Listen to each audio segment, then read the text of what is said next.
Good morning, divorcing gracefully and beyond sisters. It's Donna Rudowitz here for Coffee Chat with Donna. And today I am joining you from the lovely Divorcing Gracefully and Beyond headquarters. And you can see my nice lamps over here. They keep me cozy and just chilling out here in Divorcing Gracefully and Beyond headquarters. Today was a little bit of a rainy day, so I decided instead of going out to the beach, I brought Casey to her doggy daycare for the day so she could play with her friends, have fun, and I am in here doing work. Hi Tina, hi Diane, and guys, I am so sorry about yesterday with the cutoff of the sound. My goodness. You know, I love technology because the AirPods, the Apple AirPods, make it so easy to use and they really do work great. However, the problem with the Apple AirPods is you have to charge them. Go figure, who would have thought? And apparently I didn't charge them, so yesterday's video was cut off. And again, I apologize for that. And today I think we're moving right into the fourth step, because today's Thursday and we're doing 5 steps in 5 days. And essentially it's using your divorce as a catalyst for an amazing life. Even if you've tried everything, even if you're stuck, these are the tips and tricks and tools that you could use and begin to apply immediately to reset the trajectory of your life. Hi Ray, so good to see you. So today is step 4 and today is forgiveness. So when I say that, what's the initial feeling that you get? What is that inside? What's your internal set reaction when I say the word forgiveness? And I think this is an important thing for you to get in touch with, because in your brain, you may say, I've forgiven, I've moved past this, and I'm ready to start a new life, I'm ready to go. But then internally, when the word forgiveness comes up or forgiving, you may have a different internal reaction. And that's going to be guidance to you that there still may be some forgiveness work to be done. So I want to be very clear of what I mean when I say forgiveness. So forgiveness doesn't mean we condone. It doesn't mean we allow. And it doesn't mean that there's not going to be justice.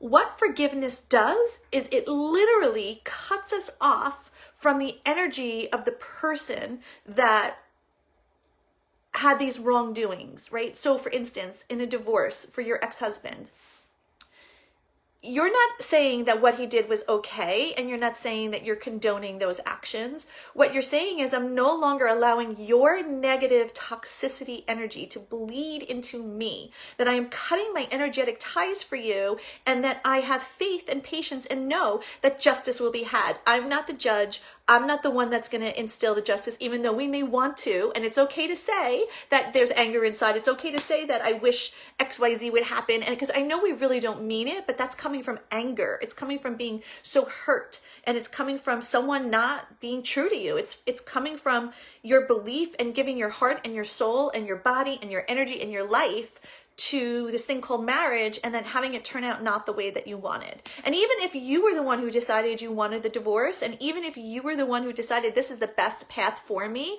there's still going to be identity shifts and ways of moving through this future that you may need to maybe have compassion with yourself and really have forgiveness for yourself, because there may be family members that may have had to adjust along the way as a result of your decision, or maybe there's people that don't agree with your decision, even though you know it's the right one. So again, it could really go on either side. But when we're talking about forgiveness, again, I want to be very, very clear. Forgiveness is energy. Forgiveness is saying, I am no longer going to be attached to your negative vibrational frequency. It's almost as if we have these virtual handcuffs, right? These handcuffs, they're attaching us to the past. And even though consciously we're saying we're moving towards our future, we're healing our heart, we're healing our soul fracture, we're ready to attract our soulmate. If there's unforgiveness, there's going to be handcuffs to the past. And we can't bring old baggage to a new trip. Well, let me rephrase it. We can, we just don't want to. Why would we want to bring the past into our new relationships? So one of the biggest gifts that you could give yourself is the awareness of where unforgiveness may be harboring. Because again, consciously is 5% of the brain. Subconsciously is 95% of the brain. So when you're thinking about the past, think about, or even in the future, as you're moving forward, think about where you may be harboring unforgiveness. Because again, it's one of those things that may be so deep below the surface that you think you've done the work, only to find out that maybe there's a little bit more work to do. And if you ask me, one of the greatest gifts we could give ourselves as women, and this is not just in the divorce realm or area, this is actually everywhere, is the gift of forgiveness. Because again, we're not saying it's okay for the other person, but we are freeing ourselves. We are freeing ourselves of some of that toxic energy that is wreaking havoc in our lives, that is keeping us prisoner. And it's really our own mind, because we are making a meaning out of something. So if someone says to me, "Hey Donna, how you doing?" and I look at that person and I think they have a smile on their face as they're looking at me, I can make a meaning that that person's friendly and that they like me and that they appreciate me and that they're happy to see me. But what happens if that person was frowning and said, "Hey Donna," like with a frown? I may make a meaning that that person, my gosh, they have a chip on their shoulder, or maybe was there something that I did, right? And I could then go on and make a story.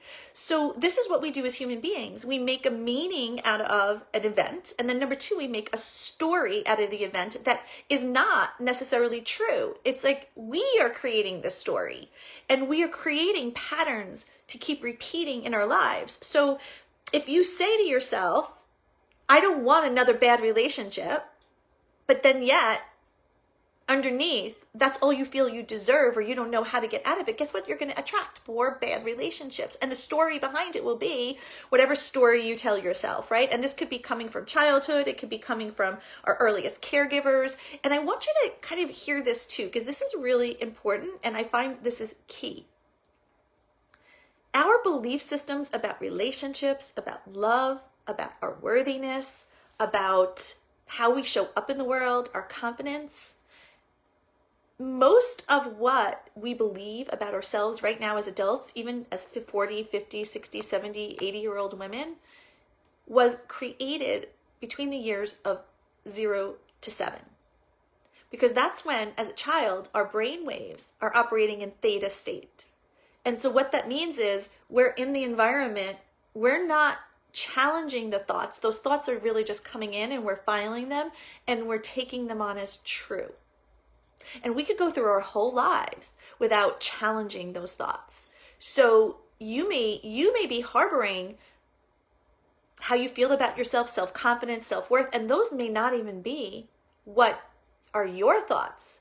Those might be someone else's thoughts. And I was at a conference yesterday, and I found this to be fascinating. Hi, Catherine. So nice to see you. I don't know if you've ever seen the movie with Will Smith, and it's The Pursuit of Happiness. And it's been around a while. And if you haven't seen that movie, I would highly recommend it. It's fantastic. But the one clip that we took out for this conference was when he was on the basketball court with his son. And his son is so excited. He's like this little cute little thing. And he's so excited. And he's telling Will Smith, who's his dad, he's like, "I'm going to be a basketball star. I'm so excited. I'm going to be number one." And he's in it. His brain is thinking that he's going to be this basketball star. And he's going to go get that basket. And he's shooting. And he could barely shoot. I mean, he's like, 2 feet tall, this little kid.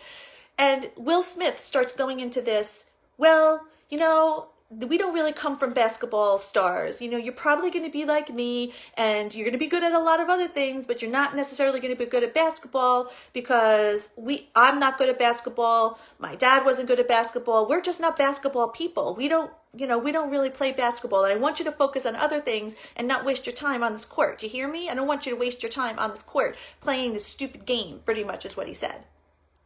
And the little kid looks at him, right, his son, and you could see that triumph and that glory and that happiness just wither away, just down to nothing. And he throws the basketball. And then Will Smith realized what he did, and he said to him, he goes, "You know what? I want to tell you something. Let no one steal your dream, even me. Don't let anyone tell you what you can't do. Don't let anybody tell you what you are capable of and what you're not capable of, even me." And this is where I am going to give you the opportunity now to go back to those belief systems and patterns that your parents have told you, that your earliest caregivers have told you about what relationships are, what they aren't, what you deserve and what you don't deserve, and where your happiness and your guidance are going, and where you've listened to those voices outside of yourself to guide you, to tell you what's good for you or what's not good for you. And this is me as Will Smith telling you that don't let anybody steal your dream, that just because you didn't have the skills and the tools to have a good relationship in your prior marriage doesn't mean that you can't have it now. And just because you were attracted to and married a man that it didn't work out, and maybe you had a soul fracture and your heart was broken, doesn't mean that you can't attract a really good person in your life to spend your life with. We're not meant to live an austerity budget of love. We're not meant to accept crumbs, but that's what we've been conditioned to receive, is just that, is crumbs, and just enough to make ourselves a little happy, right? That's not what we do here at Divorcing Gracefully and Beyond. Our job is to challenge those stories and those belief systems that have become true to us, even though they're not true. We get to challenge those earliest beliefs that our caregivers and our teachers and now media and all of these other people, places, and things have been instilling in our brain as our truth that aren't. Because here's your truth. Your truth is that you are brilliant. Your truth is that you are worthy just because you were born. Your truth is that you are gorgeous, you are smart, you are intelligent, you have a heart of gold, that you are a loving being and you deserve to love and be loved. You deserve not only to love and be loved a little bit, a lot of it, right? There is no minimum. There's no minimum. You could have a great life and a good relationship and a good career and travel. You don't have to have the or principle. You get to participate in the and principle, because we've been conditioned that we have to choose all or nothing, this or that. That's not the truth. We get to crush and challenge those beliefs and ask ourselves, well, who said? According to who? Right? So you could have a good relationship, or you could be in a marriage that's safe. Who said? Who said that? Who said you can't be in a great relationship with your husband and be in a marriage that's safe and have a good career and have good relationships with your children, right? That's what we do. Who said that you can't have both? So begin to challenge your beliefs. Like when you begin to think, I don't know what's possible for me. I don't know. Maybe this is just going to be my life. Maybe this is, my true purpose and my passion that's burning within my heart. I don't know. Maybe I'm too old. Maybe my time has passed. Well, according to who? Right? Colonel Sanders, I think it was 50 or 60 by the time he became an absolute success. There were so many references that we could use of people at midpoint or even after midpoint creating their dreams. So who says you can't have what you want? And who says that you can't have a wonderful relationship? Your job isn't to listen to what other people are telling you to do anymore. Your job is to go inside yourself and go inside your heart and decide for you, right? Hey, Maggie. Hey, Catherine. Hi, Beth. So Maggie, Ray, Catherine, Beth, go inside your heart. Decide what you want and get very clear on that. Because no one's looking over your shoulder, guys. No one's going to judge what you're writing down on that piece of paper. If you want to have a kick-ass career and you want to make a shitload of money and you want to have a guy doing the same thing, write it down. If you're saying, hey, I love to take care of my home. I have no interest in working. I would love to have someone where I could take care of the home. I could be that person. He could be the one who's bringing in the money, or vice versa. I want to be the one that's out there with a great career. And I would love to have a guy who would be more at home, be able to take care of the house and be able to manage things. It doesn't matter. There's no judgment. You get to decide, but you have to be really, really clear. And when you're writing this down, remember, no one's looking over your shoulder. No one's looking over and judging you and saying, yes, you can, no, you can't. So take out a piece of paper today and begin to get clear, and I mean really clear, what it is you want in a relationship. And then begin to crush the old rules and create new rules of living. Right? So the old rules of attracting the wrong partner, of not finding the right relationship, of being fearful if there's anyone out there, we don't play those anymore. That's not our rule. Our new rule is that every day we learn more and more about ourselves. Each and every day, my heart opens more and more. Every day, the pain of the past is moving out, and the hope and the excitement of the future is moving in. Did you guys know that excitement and fear are on the same vibrational frequency length?